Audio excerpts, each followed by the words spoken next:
All right, YouTube, welcome back. So I have another shop owner in the Meineke system that I used to work for. It was a family-run shop in Northeast Philly. When I operated it, it was the best shop in the country for a few years until I moved on to having my own shop. The best shop in the country. It says a lot for the management team. I'm going to call us the team. I'm not going to say I was the only change to the system there, but I was an addition to the system.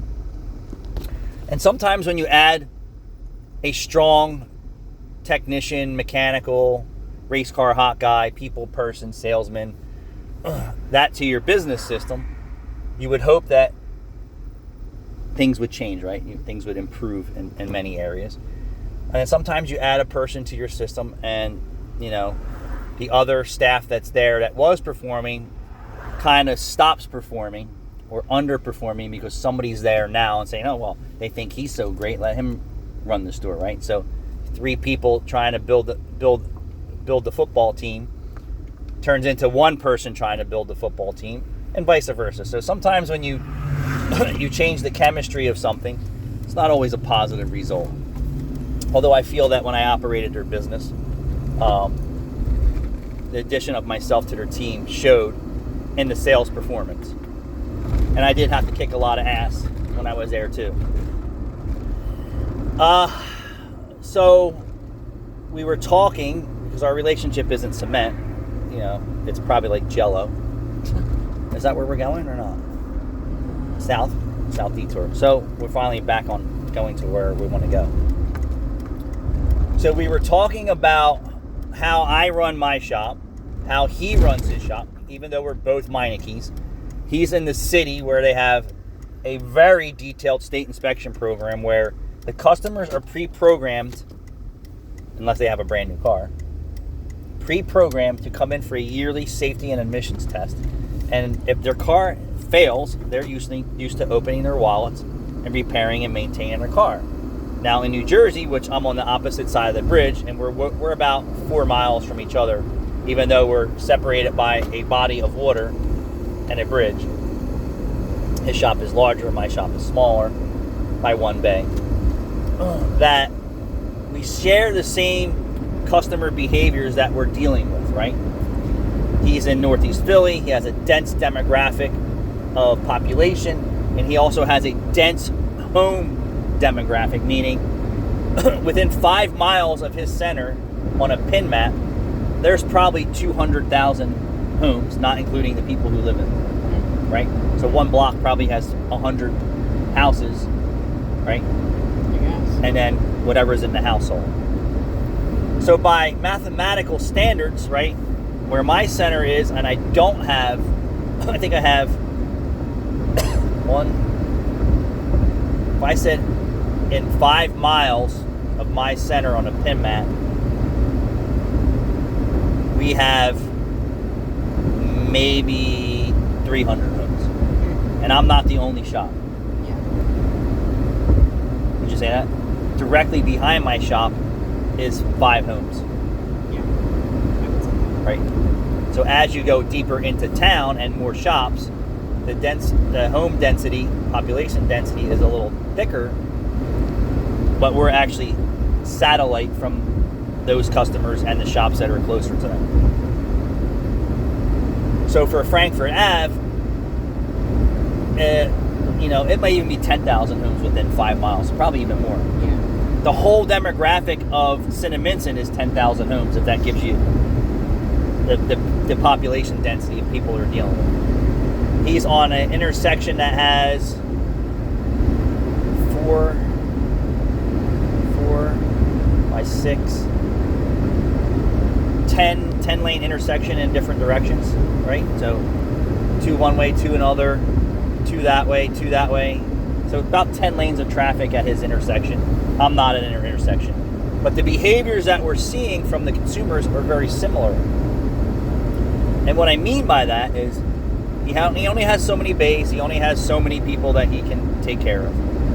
And he has the behavior of people, I call it drifting off of the road into his shop with expectations of somebody's just going to stop what they're doing, and put air in their tire. We're going to use this as an example. Hi, I'm here. I know that you're busy and everyone's getting paid working on people's cars, right? Because that's what we do. People pay us for our time to work on their car so we can deliver their car back to them in a reasonable amount of time. And by us stopping and entertaining people who are not scheduled in our day workload, right, that we can't accommodate, we really just can't stop production employees and say, hey, go out here and F with this car, put air in the tire, then the valve stem snap off in your hand, or the valve core stick, or the tire's trashed, or there's multiple nails in it, or sidewall, and then the customer just thinks that they need air in the tire because they don't know anything other than their tire is flat, right? And their tire light's on. So I said, Dave, I just have to, here's what and he's dealing with the same exact shit in his location. They don't want you to look at the car. They don't want you to check the tire. They just want air in the tire so they can drive to their next destination or the next place that they can get air in their tire until they get home or get where they want and where the tire can go completely flat. Or not. So as a professional, we're like, hey, we really need to look at this tire to make sure that it's safe for us to touch it. And if something does happen to it, are you prepared to deal with it when I tell you that the valve stem broke and it's $150, or the valve, I can't put air in the tire because the valve core is seized, or the tire is completely trashed, or there's, multiple different reasons on why I will not put air in someone's tire unless I say that it's good to put air in. But as stubborn as the population has become, that they want that instant gratification of, hey, I'm putting air in my tire. And I've had customers say this to me. I put air in my tire and it keeps saying the same pressure on the tire monitor system. We're just going to say 18 pounds of pressure, and the tire pressure gauge at Wawa or my house says 80. You're only putting air into the gauge. It's not making it into the tire because there's a problem with the valve stem, the tire monitor.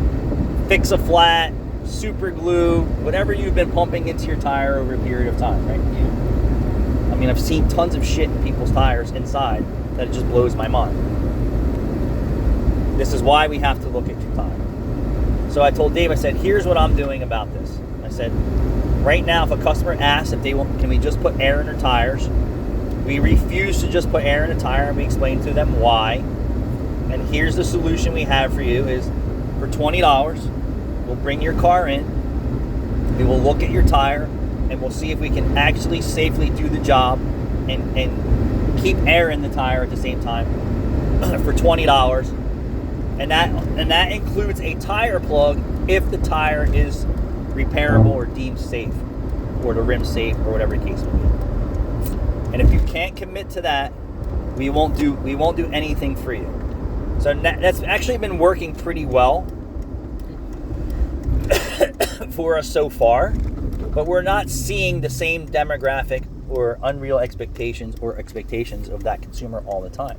But saying majority, we're saying, I just need air in my tire, and that's all I want. And I want you to do it now. Well, I figure, well, if you want to do it now, then you should be paying for that service, and that's why I say for $20, we're going to take a look at your car. Not necessarily going to do a whole entire safety inspection, but we're just going to see if we can work on that specific component for you and meet your expectations. And now we're going to turn it into a job, because it's technically diagnosed the tire. Just like this guy here. He's really not diagnosing his tire. And an older Chevy like that, with chrome wheels, he's only band-aiding the situation of just putting air in his tires. He really needs a tire diagnostic. Just an example. So Dave's like, that is a great idea. He goes, I think I'm going to implement that also. He goes, but I still have the problem of all I want is air in the tire. He said, so I'm going to have a tire pump station put on the side of the building where now they can go and do it themselves and pay for it.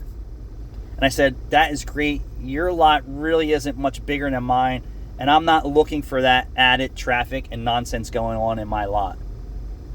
So I said, I want you to think about that too, because your lot, you have a high volume location with a small lot like me, that you're going to have people who are going to say, hey, I need air, and then they're going to be blocking your bays or breaking their valve stem off in your bay, changing their tire in your parking lot.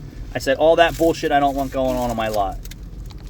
I don't want anyone working on their car in my parking lot, and that includes putting air in your tire, let alone putting your spare tire on. I mean, we offer a service for that we will charge you to put your spare tire on, and rightfully so that we should get paid for that. And I've had people just jack their car up in the middle of a parking lot, and I get out and say, yo, what are you doing? I'm just putting my spare on. Nah, go on the street and do it. You're not getting hurt in my parking lot. You're so mean. Thanks for watching.